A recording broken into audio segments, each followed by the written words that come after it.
Hour 2 of the show, and that can mean only one thing. First, I have to put my face up on this YouTube screen. There it is. And it's not just my face. It's 1, 2, 3 faces. Sean Stiers, Trevor Trowbridge, and Bobby Hensley. Bobby sporting a little Blue Jays love today. I know you're not actually fully on that bandwagon, even though they did eliminate the Yankees. So that's something I think that we can all rejoice in. The Yankees lose. Did you see that, Vladimir Guerrero Jr.? Yeah, Yankees lose. Yeah, that was pretty good. I just an anti-Yankee fan, so it's kind of nice to celebrate the Blue Jays moving on past them and having a little more baseball and a little less in the Bronx. Pull that microphone a little closer to your mouth if you would. You actually want to hear my words today? Well, okay. You were off just a little bit. That's good. That's good right there. But well, yeah. No, yeah, it's just nice there's not any more baseball in the Bronx, and it's crazy how long they really have gone without a World Series. But now we don't have to worry about it for another year. Tommy is not that excited about you, Bobby. Most people aren't usually. We actually had someone yesterday asking if you were going to be back. So you do have a fan. So well, that doesn't mean it was a fan. They might just be like, oh, so what day can I skip watching? Or listening, either way. By the way, Irish Eyes, I put this in there, asks how Vince is doing. Vince is doing very well from everything that I've heard. And again, he will be with Trevor Trowbridge later tonight on the CFB Nation YouTube channel doing the Spread Option, a little sports wagering show that they've got going on there. Okay, rapid fire. Topics, scale of 1 to 10. What's your confidence that Notre Dame will be ranked in the top 10 again this season? 5.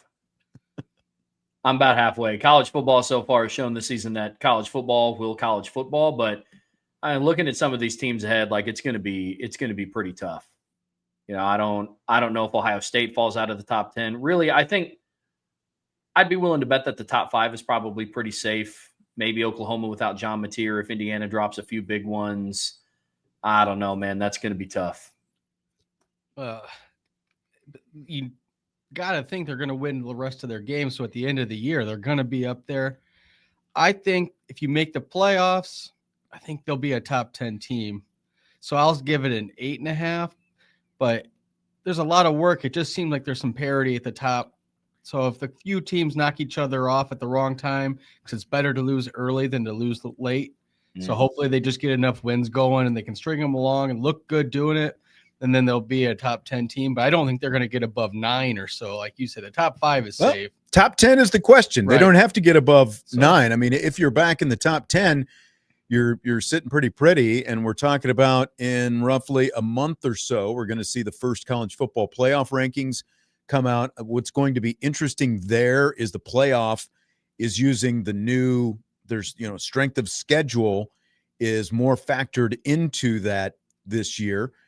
And as we all know, if Miami and Texas A&M keep winning, even though Notre Dame lost both of those games, you're still talking about 2 games by a grand total of 4 points. So if Notre Dame keeps winning and those 2 teams keep winning, I think it's going to have a pretty good ripple effect for Notre Dame. Because when you look at where Notre Dame is right now, they're already all the way back up to number 16 just in the stretch of a couple of weeks, because you've had some teams who haven't played nearly as good a competition, like Iowa State lost, Arizona State lost a couple of weeks ago.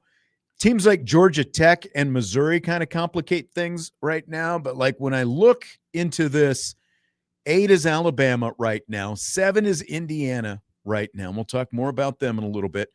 Oklahoma's sitting pretty at number 6, but how are they going to do with no John Mateer? I think that the health of his hand is going to determine just how long Oklahoma is even going to be a top 10 team. And obviously they've got Red River coming up this weekend. So we're going to find out potentially pretty quickly. So, I mean, we're only sitting for most teams 5 games into the season right now. So there is still more than half of a season to go. Basically, around 65% of a season to go.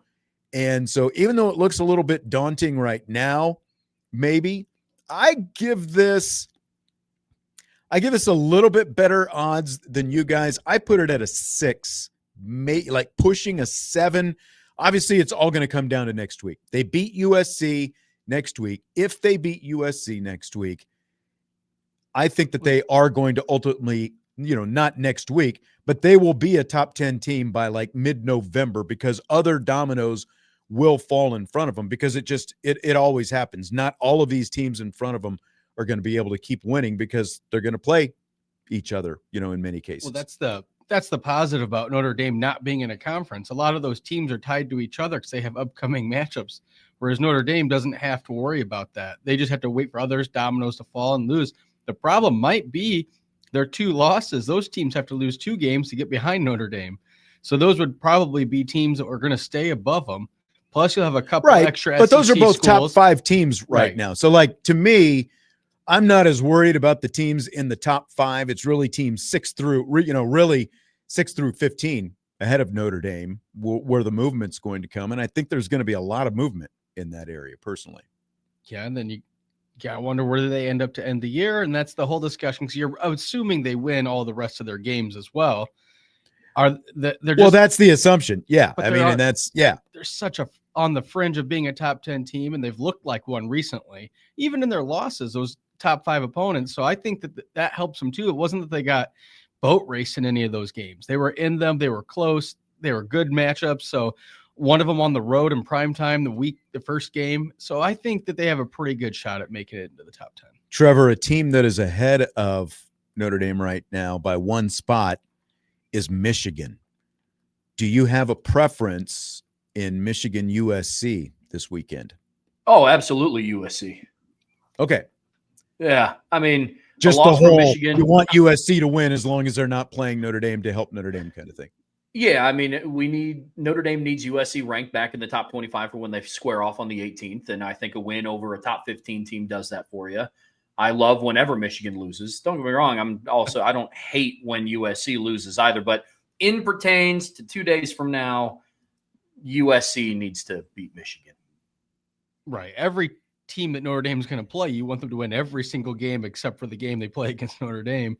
I mean, the better the win, because at the end of the year, I mean, it wasn't the question, but you're talking about playoffs as well. They have to have some win against somebody that looks good.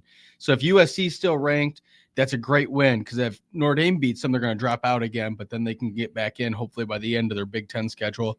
And then it'll look good for Notre Dame. They'll be top 10, and they'll be sitting pretty, as Sean would say. Yeah, I mean, quality wins obviously help. But again, I think if Notre Dame dominates a good chunk of the rest of the schedule the way they've done against some of these teams, and the teams that beat them keep winning, I think that the rest is going to take care of itself. I think that will be taken into account, especially when you consider, like the playoff committee will look at a 3-point loss on the road to Miami, another ranked team to start the season, a Miami team that, by the way, there's now a growing sentiment, or at least a growing case for them being the number 1 team in the nation right now in terms of eye test. And when you look at the schedule that Miami has played compared to the schedule that Ohio State has played.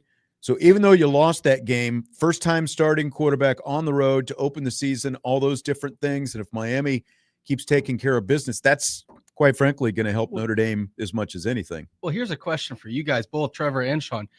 1 to 10, what do you value the eye test that you say? What does the committee value as that, or the voters for the AP poll? Because that's kind of what we're looking at here. We know they should win. They should be favored in every game. How important is that eye test when it comes to the end of the season? Yeah, I mean, I think the eye test is extremely important. Unfortunately, I don't know how much the committee also values the eye test. Probably not as much as what I do. But yeah, I mean, Notre Dame has absolutely looked like a top 10 team. One of my fears is, on top of, obviously you need the chaos to continue to be chaotic. Right. But one of my fears is I hope the committee doesn't look at the rest of Notre Dame's schedule and say, but who have they beaten? Good. You got to beat USC. NC State is 4-2, but I mean, you look at this. I mean, ideally, Pitt gets an upset this weekend on the road against Florida State. That would help out Notre Dame's kind of strength of schedule. But then, I mean, Boston College is 1-4. They're probably going to 1-5 after this weekend. Nobody, unfortunately, I disagree with it. Nobody ever looks at Navy like a quality win. I mean, Navy was undefeated and ranked when Notre Dame beat them 51-14 last year, and the only win they were still talking about was the Texas A&M game, and Texas A&M finished the season with 5 losses. So it's just, I'm very interested to see how the committee values that. Yeah. ND Forever 72 says Miami was still a loss. Yes, it was still a loss, but the committee will still consider it, especially the higher ranked Miami is. That is still better for Notre Dame. Of course, it's still a loss, but it will still factor in Notre Dame's favor, because if Notre Dame does win out, we're still talking about if they do win out, the fact that one of your 2 losses was by 3 points to open the season on the road to potentially the number 1 or number 2 team in the nation, whatever they are, that still favors Notre Dame. I mean, we're talking about a playoff committee that Ohio State hosted last year. They lost in the last week of the regular season by 3 points to a 6-5 football team. I mean, part of that was because of the convoluted way that they were doing the seeding a year ago too. That'll all change this year. Oh, sure. I don't know if Ohio State would have hosted with the new way that they do seeding, but they still made it. You know, I mean, we talk about timing of the loss and recency bias. I mean, like I said, Ohio State lost at home to a 6-5 football team by 3 points, and they still were able to get into the playoffs. So I understand where you're coming from. A loss is still a loss, but on the road, first-time starter, and it's to the now number 2 ranked team in the country. That's right. I agree with what you're saying with that. Ohio State lost last year, which is intriguing to me, is that got them out of the Big Ten conference championship game. So then anyone that says, well, Notre Dame needs to play in a conference championship game, that should shoot a hole in that theory right there, because Ohio State got to skip it, have an extra week off, still got to host, and then ended up making a championship run.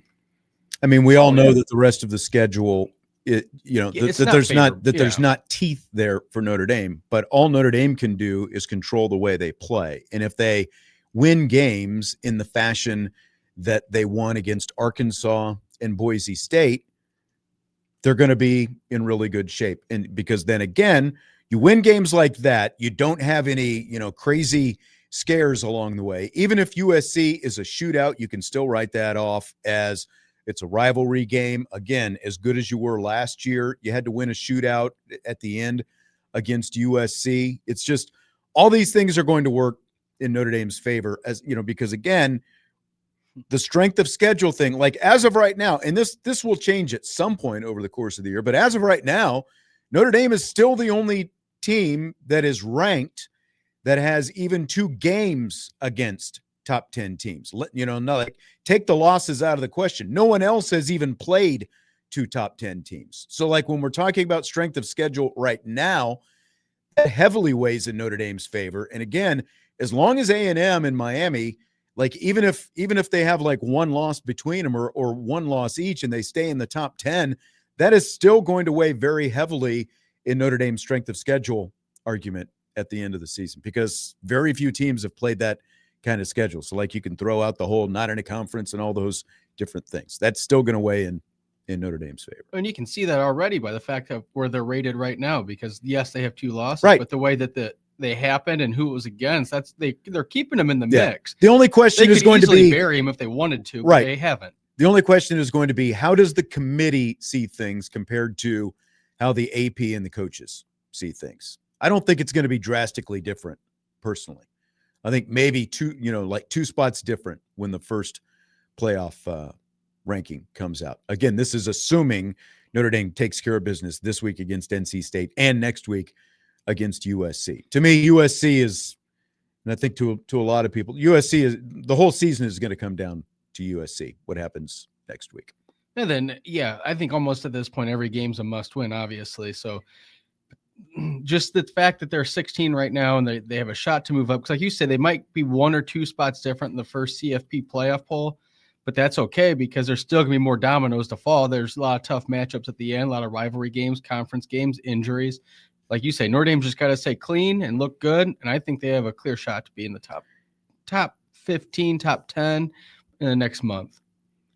I mean, they're already 16 right now. I mean. So like top 15 seems like a dunk, assuming they win those games. I'm trying to think in my head if they're going to be the top 2-loss team. And if they are, I don't think that keeps you out of the playoff. I mean, as of right now, they are. And again, saying. as long as they keep winning, they will be the top 2 lost. It's about the how. Because Notre Dame on paper should, especially once you get to the month of November, you should be able to beat all of these teams. Exactly. I would be shocked if Notre Dame doesn't go undefeated in the month. It's just none of those games can look ugly. Exactly. Can look ugly. That's the thing. You gotta boat race some teams. Exactly. Fill in the blank. It's blank that Irish defensive end Boubacar Traore has been named the Defensive Comeback Player of the Month for the month of September. Well deserved. Yeah, I guess you could say. I mean, his stat line is weird, man. I mean, he has 10 pressures on the season total, and it feels like there's more than that. But he has 10 pressures on the season, but 7 of them have resulted in hits or sacks on the quarterback.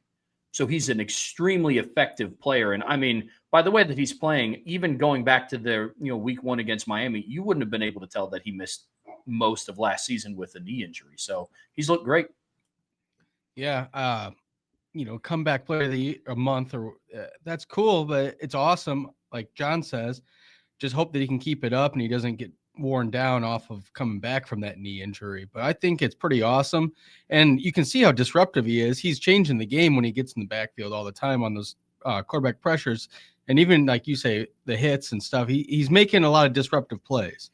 It's fantastic. And to Trevor's point, it's like, it feels like probably he's had more, maybe because also like these last few weeks, it's really started to snowball for him. We're just seeing more and more production from him every week. And like, when you look at the fact that it's just now a little bit more than a year ago since that injury happened and he's able to do what he's doing, it's just fantastic for him, fantastic for Notre Dame. We kind of had that expectation, but what we didn't know was just how quickly it would all come together for a guy who tore his knee up the way he did. So fantastic to see him out there because he is just tearing it up right now, and they need to continue to see more of that against some of these opponents that they're going to see. He leads the Irish, Traore does, with 3.5 sacks through 5 games. Over under 10.5 sacks for Traore after 12 games this season.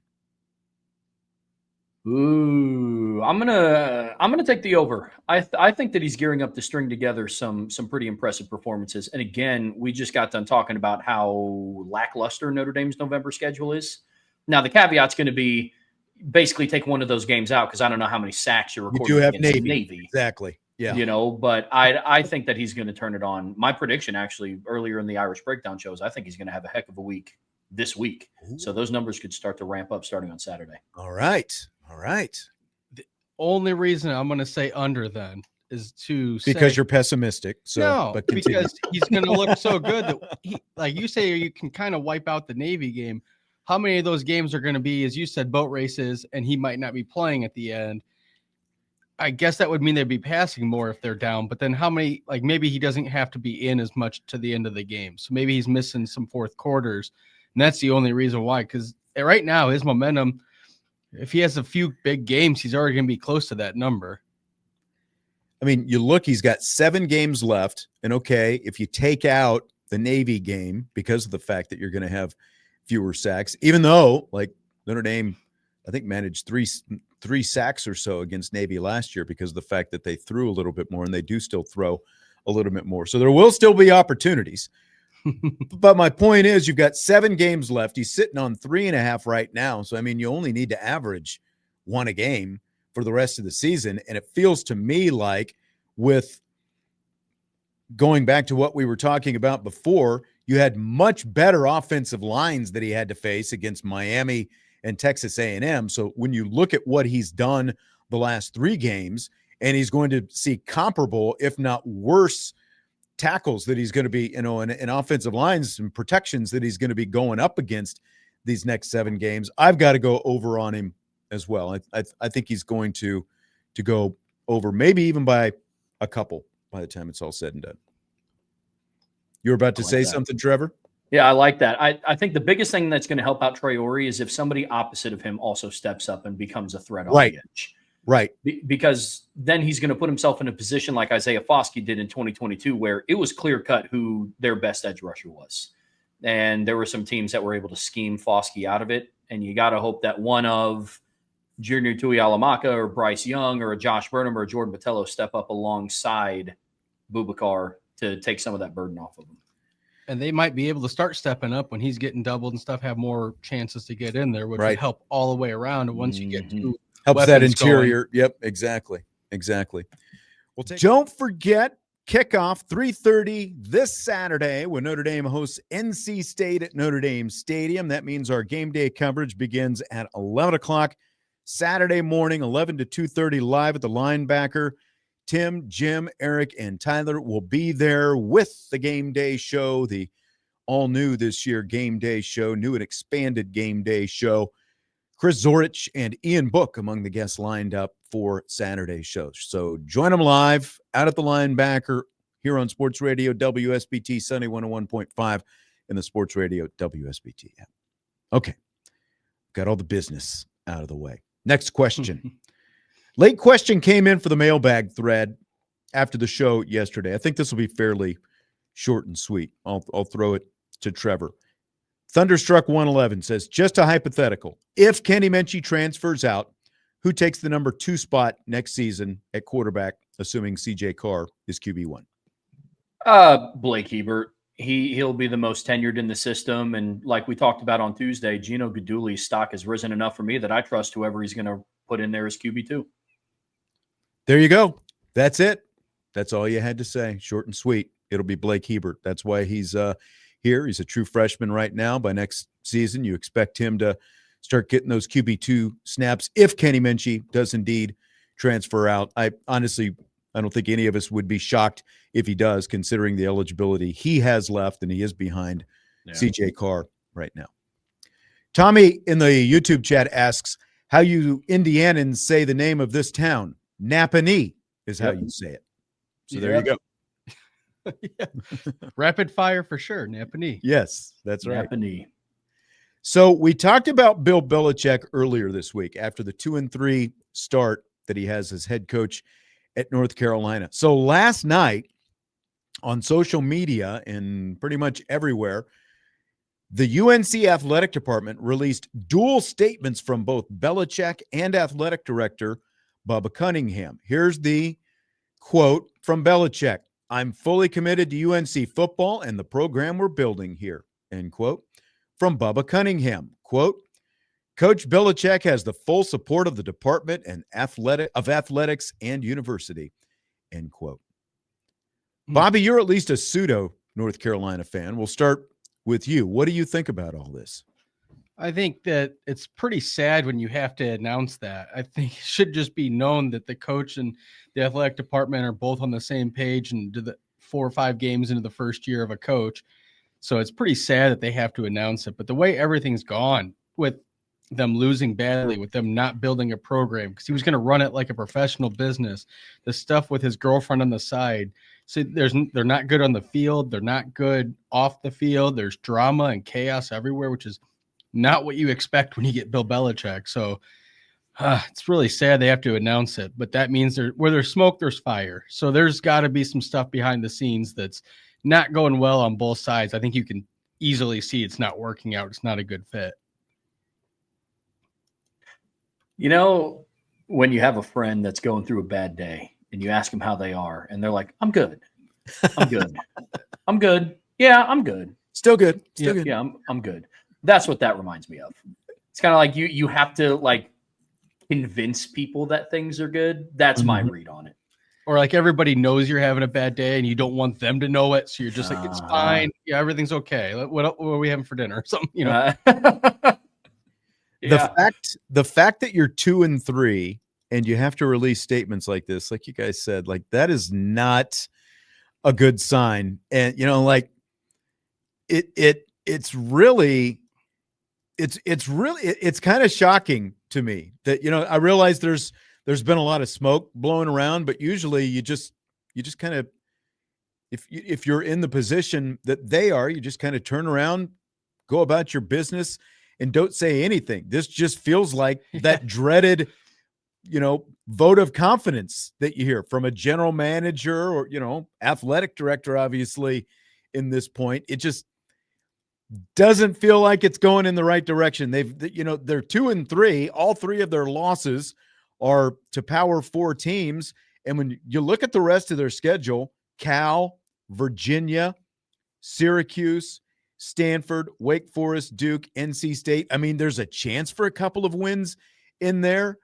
Someone in the YouTube chat said, did anyone expect him to win 6 games this year? I think Bill Belichick thought he was going to win 6 games. And I think his general manager, Michael Lombardi, who he brought with him from the NFL when they walked in the door talking about, we're going to be the 33rd NFL team and, all that, kind of boasting, probably would have been a little bit better off just to keep quiet and stay below the radar. I realize that's hard because you're Bill Belichick, but he literally made a career out of staying below the radar.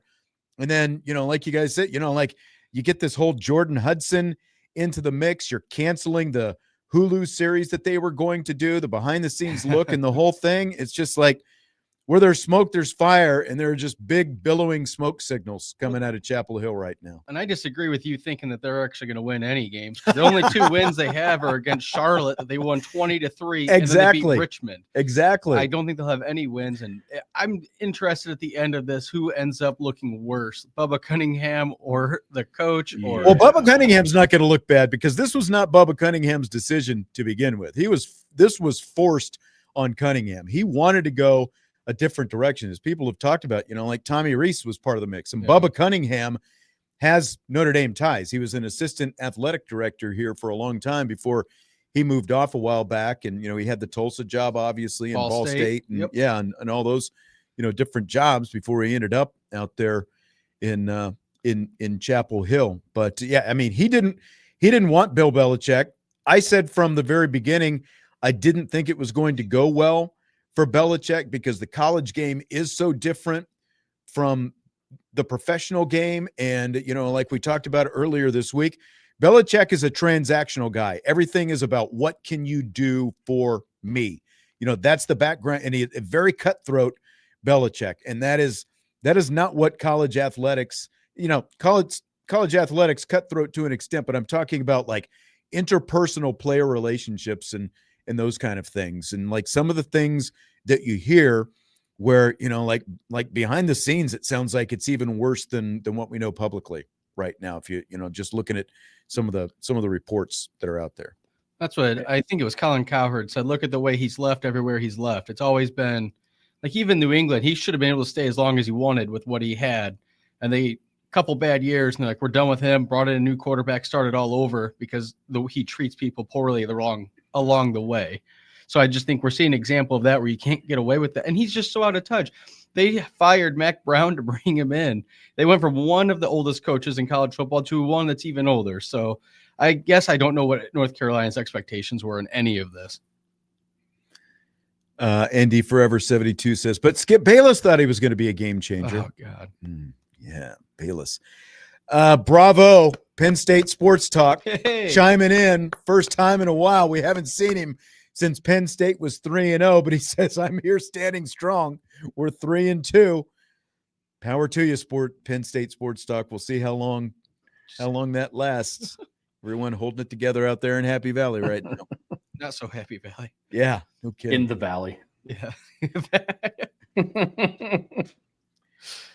All right, Kris Budden from ESPN has a unique take on college football coaches complaining about travel. Good time to chime in here, Penn State Sports Talk.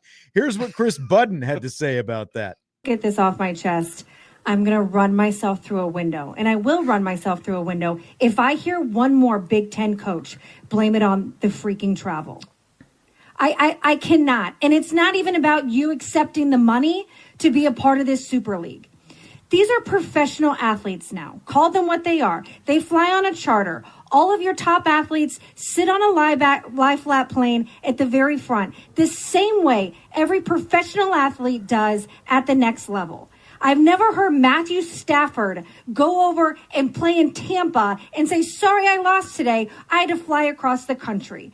Baseball players at the next level do it every single day. Basketball players, football players. This is beyond the ability to me to comprehend anymore. You complaining about the travel. It was one thing before they got paid. Now you're getting paid more than 90% of the population. It is part of the job. Kris Budden, gripping it and ripping it. You guys buy or sell what she's saying? I mean, I buy it. I mean, you can't. I hate the fact that it gets blamed on travel. You're also not going to get much sympathy from Notre Dame fans.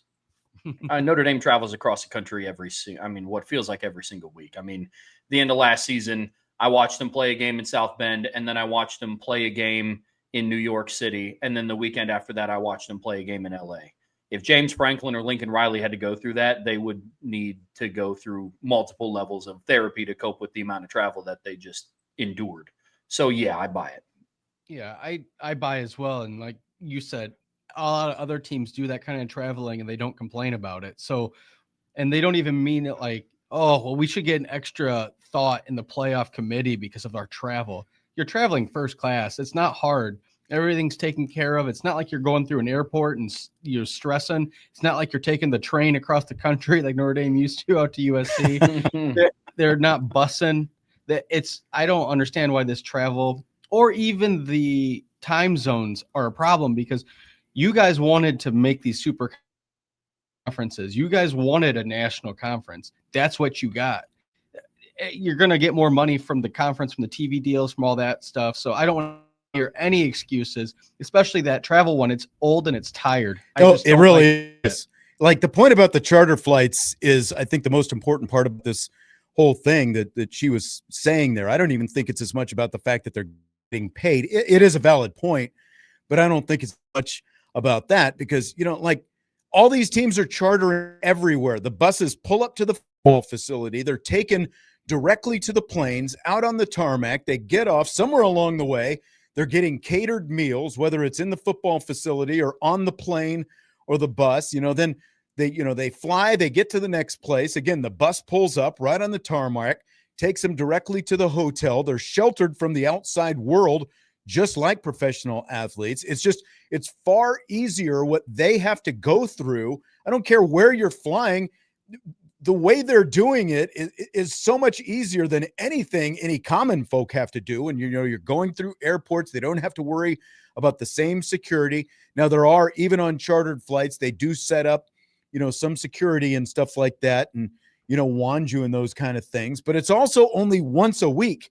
Like the other sports, they've got it far worse with multiple trips a week. Like Notre Dame women's basketball will take multiple trips this season, where they're going to go, they're going to leave on a Wednesday, play a game on a Thursday on the road, and then go directly from that Thursday game to the next place, stay on the road basically for 4.5, 5 days. Other sports have to do it as well. Baseball, softball, like the Northern baseball teams in college, like in February and March, they've got to fly multiple, like every weekend for multiple days.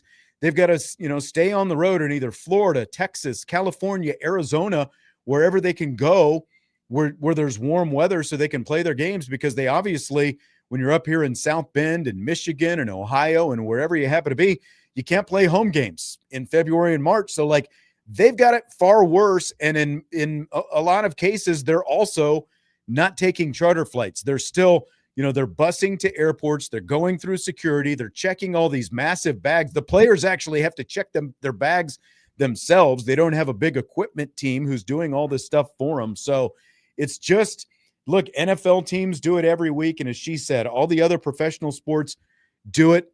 And again, in football, it's once a week. So it's over. Like coaches just need to shut up about this. And the fact that James Franklin has brought it up 2 years in a row, it's just like, get over it. Your school was completely happy enough to sign on the dotted line to take that big TV check that you're going to get from the Big Ten. So cash your checks and shut up about it and go out and play like everybody else. And before Maryland and Rutgers, the newest member of the Big Ten was Penn State, which took it from a Midwest regional team and made everybody have to go out to Pennsylvania to play them. And then this year so far, Penn State's had one away game against UCLA. Their remaining away games are Iowa, Ohio State, and Michigan State. So it's not like they're traveling that far. That's mostly their traditional conference games. So for him to say that about the one game that they had to travel so far when they haven't had to travel at all this year. Yeah, that's the thing. That was their first freaking road game. Right. They hadn't had to travel since the Orange Bowl last year against Notre Dame. That was their first road trip since then, and he's complaining about it. Well, and think about it practically. You can't even be complaining about taking an airplane. This isn't like, the movies where football teams bus from one game to the next on a big minor league. Hey man, USC, Lincoln Riley can complain all he wants about flying out and playing a game at Michigan State or wherever he played, Minnesota. Look, when you played Oregon in the Pac-12, I guarantee you're not driving from LA to Eugene. You're still taking a plane. We are now talking about the difference of a couple hours added to the flights. Yes. That's the core of this. It's ridiculous. Well, don't you think it's really unfair for Nevada? They had to go all the way out to Penn State. Maybe that was their excuse for losing that game. All right. If you want to hear a little sports wagering talk, Trevor and Vince D'Addario will be over on the CFB Nation YouTube channel at 7 o'clock doing the spread option. They'll have it for you.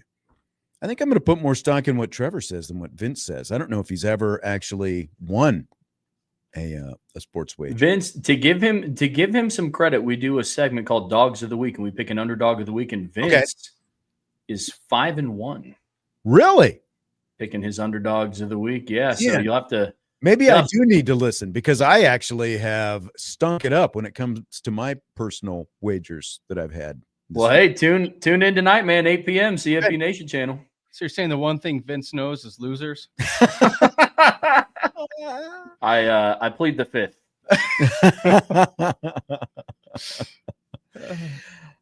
Joel Klatt says that he thinks Indiana can beat either Oregon or Penn State. Scale of 1 to 10, how confident are you that the Hoosiers will actually win one of those two games?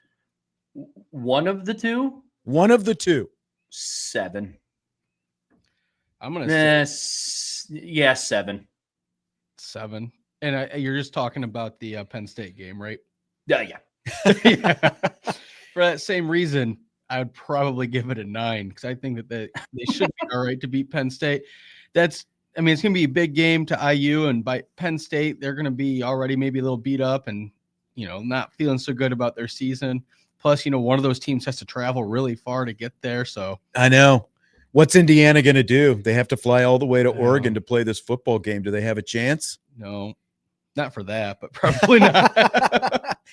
I think I'm at a 6 on this. I'm not there are a lot of people who are really confident in the YouTube chat right now, a lot of 10s.